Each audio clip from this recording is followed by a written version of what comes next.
The first thing that this represents, do you represent it, or do you see the significance of it, symbolism of it in our local area? How many of you might know what this resembles in our local region?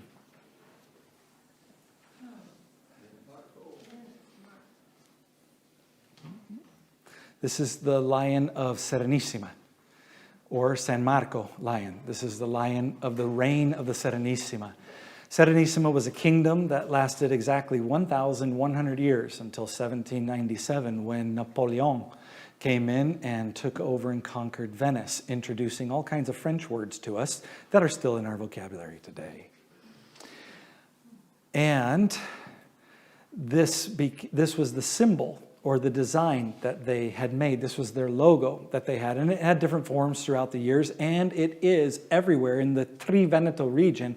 Everywhere you go, you will see a winged lion with his tail usually in the air, with his paw on a book. Okay? With his paw on a book. And that was the symbol of Serenissima. Therefore, taking the name of Serenissima, we as a church wanted to capture that word and redesign it into the gospel story, because it's cultural. It represented the golden age of Serenissima. That's why the color is gold. But also because of the divinity. We're saying by using this gold color, our other color is the color of wine and the sacrificial aspect of blood there. And so Serenissima is represented by divinity or gold. The Venetians always had a winged lion because they said they had a virtue of their speed. They developed technology in their shipyards, and they would imprison people all their lives in the shipyard so that the secrets of their technology wouldn't go out. It was like living in a vault all their lives. Because they were faster than everybody else. That's how they beat the Turks. That's why there's 4 horses sitting on the cathedral in San Marco Square. That was their crowning victory when they took those from Istanbul. They had 9 virtues, and one of them was speed. Another one was piety. And the piety comes in the aspect of the book. And the ability to wage war with speed, the ability to educate, and all these things. That's why the tail was usually lifted in most of their imagery. It was always ready to attack when needed. But the lion was strong, and so therefore everybody else would be at war, but the lion guaranteed that they would have peace. And the way that they could guarantee that they would have peace is the book under the lion's paw.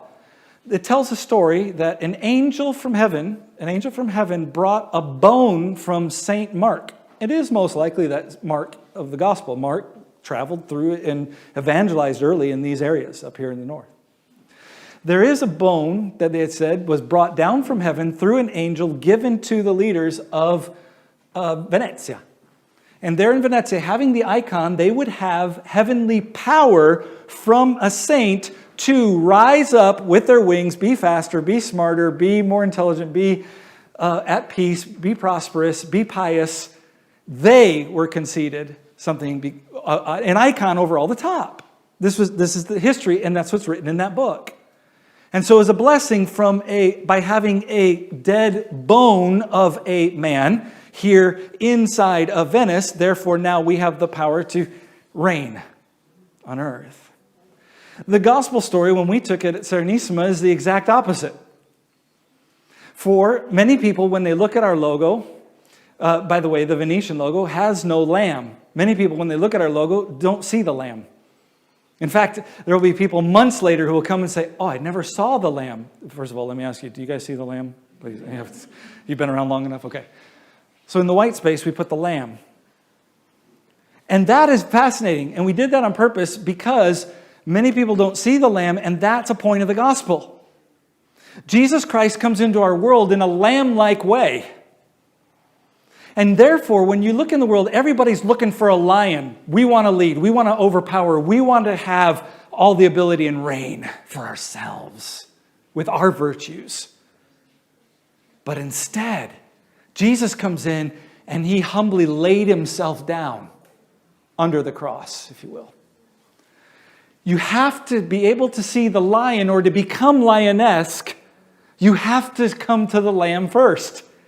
You have to look closely and you have to see the Lamb. And when you see the Lamb, that is your entryway in. That's Jesus. Jesus reigns. He is the Lamb standing. So he reigns as a lion. Notice there's a book under his right hand. It is not the book of an angel bringing dead bones down, but the book that is in his hand or his paw, if you will, of the risen living Lord rising up. Do you see the opposite? It is living bones, living flesh. It's a story not of an angel carrying this, but of Jesus himself rising to heaven in his ascension and standing as the lion over all the universe. Jesus is king. Jesus is Lord. It's in his right hand of power. It's in the right paw here as well. And it's always under the shadow of the cross. Yes, the tail was the tail of attack. And mankind attacked this lamb lion. We attacked and we killed him and we hated him and we wanted him out. But he rose again as lion and he leads us in the way through the cross. The cross is smaller. The cross is in the background. The cross doesn't have the last word. The lion has the last word. The standing lion, or can I say it like this? The standing lamb lion has the last word. There's the gospel story in our logo. So every time that you see that, and every time that you see it around there, what we are proclaiming to the Serenissima, these areas, these regions, is that Jesus is the true Serenissimo. And he offers true Serenissima. La pace della vera Serenissima is Jesus Christ. He is that peace, that serenity, which he pours down from his throne. And we proclaim it here on earth, but we proclaim it as lambs first, leading you to the book so that you might see the lion under the cross and come to know him. Jesus must reign.